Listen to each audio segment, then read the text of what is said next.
अस्सलाम वालेकुम। कभी सोचा है कि क्या होता है जब हंसता खेलता बच्चा अचानक बदल जाए? क्या हो कि जो औलाद कभी हर बात बताती थी, अब वो रातों को गहरी, चुपचाप खामोशी में रहने लगे। और फिर यही खामोशी आहिस्ता आहिस्ता तन्हाई में बदल जाए। वो सबसे कटकर बस अपने कमरे में अकेला रहना शुरू कर दे। और ये बदलाव सिर्फ खामोशी तक नहीं रहता, छोटी छोटी बातों पर गुस्सा, एक अजीब सा चिड़चिड़ापन उसकी आदत बन जाए।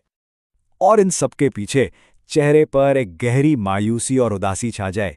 क्या ये सारी निशानियां नजरअंदाज करने वाली हैं? क्योंकि सच तो ये है कि ये खामोशी कोई सुकून नहीं, ये तो इस बात की अलामत है कि अंदर बहुत कुछ टूट रहा है, बस उसकी आवाज बाहर नहीं आ रही होती। तो आखिर इस सब के पीछे हो क्या रहा है? अक्सर इसकी जड़ एक बुनियादी कश्मकश में होती है, जब एक नौजवान की जायज़ ख्वाहिश खानदान के इनकार से टकराती है। देखें, यहाँ दो दुनियाएं आमने सामने हैं। एक तरफ नौजवान नस्ल है जो कह रही है हम गुनाह से बचना चाहते हैं, हम हलाल रास्ता चाहते हैं, और दूसरी तरफ से खानदान का जवाब आता है अभी नहीं। और ये जो अभी नहीं का खला पैदा होता है ना, ये जो ताखीर होती है, बस इसी लम्हे शैतान कहता है मैं हाजिर हूं। अच्छा, तो ये ताखीर क्यों की जाती है? चलें जरा उन आम बहानों को देखते हैं जो जिंदगी के इस अहम मरहले को टालने के लिए बनाए जाते हैं। अक्सर वजहें दुनियावी होती हैं। घर छोटा है, कारोबार अभी सेट नहीं हुआ, जायदाद बढ़ जाएगी, या सबसे आम बहाना कि रिश्ता हमारे मेयार का नहीं है। ये सारी फिक्रें एक नौजवान की जज्बाती और रूहानी ज़रूरतों पर भारी पड़ जाती हैं। लेकिन जवानी इंतजार नहीं करती, वक्त किसी के लिए नहीं रुकता। जवानी बस एक ही बात कहती है, मैं एक बार चली गई तो लौट कर नहीं आऊंगी। तो फिर इसकी असल कीमत क्या है? जब हम मालो दौलत और स्टेटस को तरजीह देते हैं तो बदले में क्या खो देते हैं? ये बहुत ही दर्दनाक सौदा है। कुछ लोग अपनी जायदाद बचाने में तो कामयाब हो जाते हैं, लेकिन इस कोशिश में अपनी आने वाली नस्ल ही हार जाते हैं। कुछ लोग एक परफेक्ट, ऊंचे मेयार का रिश्ता ढूंढते ढूंढते अपने ही बच्चों के चेहरे की मुस्कुराहट खो देते हैं।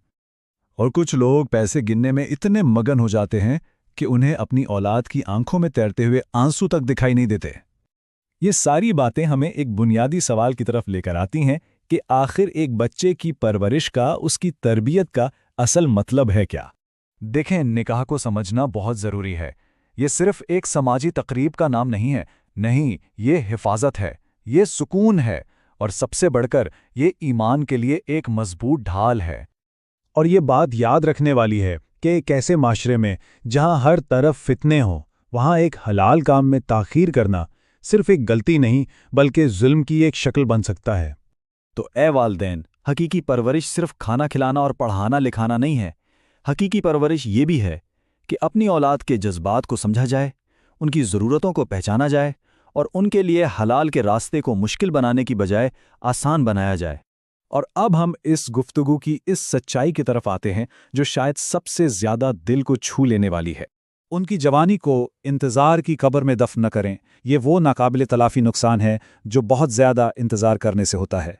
क्योंकि आखिर में एक बात समझने की है, बच्चे अक्सर रिश्तों से नहीं टूटते, बाज़ औक़ात वो अपने वालिदैन की तरफ से की गई देर से टूट जाते हैं।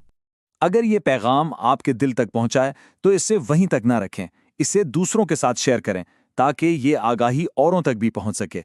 वस्सलामु अलैकुम वरहमतुल्लाह।